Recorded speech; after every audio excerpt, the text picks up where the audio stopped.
Olá, nós vamos continuar agora também com Grécia, só que uma outra cidade do período arcaico. A gente vai estudar a cidade de Esparta.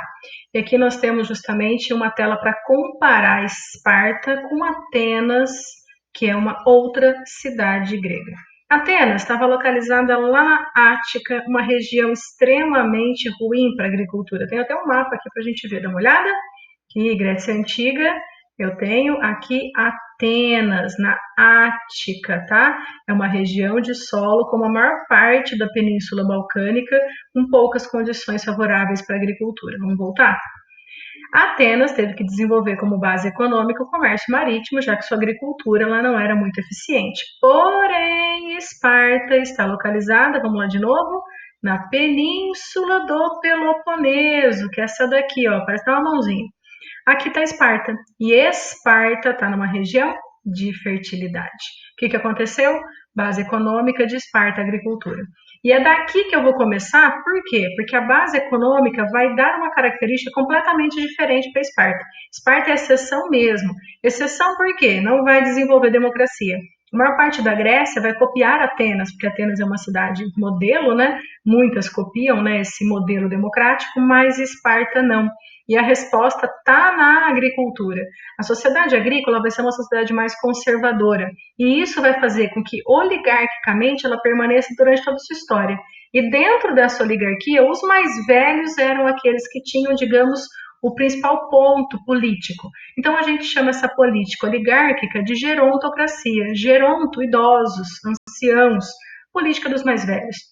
Em Esparta havia, né, uma assembleia desses anciãos, que era justamente o grupo que mais comandava a sociedade espartana. Eram eles os responsáveis por escolher 2 reis também, né, em Esparta. Então essa gerontocracia ela permaneceu. Sempre os anciãos nomeando 2 reis, e aí a vida seguia de forma, digamos, mais tradicional em Esparta do que se a gente comparar com a mobilidade de Atenas. E isso se reflete aqui, ó, nos grupos sociais que vão ser criados e vão permanecer constantes dentro da história espartana. Para começar aqui no topo, ó, isso aqui é uma sociedade estamental, piramidal. Os esparcíatos ou espartanos eram eles os únicos que tinham direitos políticos e que participavam lá na ágora dessa gerontocracia.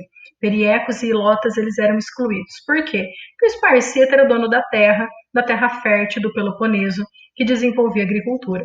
Então, eles, além do poder econômico, também tinham o poder político de Esparta. Eles eram descendentes, inclusive, dos dórios, tá? Aquele grupo que chegou lá no período pré-homérico para formar as classes e os grupos dentro da Grécia Antiga. Aí, esses grupos aqui chamados de esparcíatas vão acabar explorando os outros dois, porque os piriecos, eles são o quê? Pequenos agricultores, um ou outro artesão, trabalhador livre, né? É o perieco, que depende, né, de vender seus produtos, depende da compra dos seus produtos por parte dos esparcíatas. E os zelotas, esses daqui são os escravos. Em alguns momentos eles foram escravos do Estado, e depois que surgiu a escravidão privada, eles vão ser escravos também de algumas pessoas. Os zelotas são os escravos de Esparta. E aqui com isso a gente viu então um pouquinho de economia e de política espartana. Mas a gente vai ver mais coisas, porque essa cidade aqui, olha, é bem particular. A gente vai falar de mais características sociais. Sociedade espartana, gente, ela é uma sociedade guerreira, militarizada. Por isso eu coloquei soldados espartanos aqui, ó, prontos para a guerra. Isso, na verdade, é um detalhe de uma cerâmica espartana, tá? Uma característica forte aqui, ó, é o militarismo. A sociedade espartana era extremamente militarizada. Até as mulheres podiam frequentar a escola. Como é que funcionava isso? Só para a classe dos esparcíatas. Então, quando o esparcíata nascia, ele era visitado pelo Estado espartano para que eles pudessem escolher se aquele cara ou aquela criança seria ou não mantido vivo pelo Estado para seguir a escola. Isso significa que se eles achassem algum defeito físico naquela criança, ela já era eliminada de cara, tá? Por volta dos 6, 7 anos, as crianças espartanas, elas eram levadas para uma escola, né, para o Estado poder controlar delas, e lá eles aprendiam muita geografia, cartografia e militarismo, né? Aprendiam a se virar nas condições de guerra, homens e mulheres. Quando chegava por volta dos 18 anos, as mulheres iriam servir ao marido, casar, e elas não vão ter atividade política, longe disso.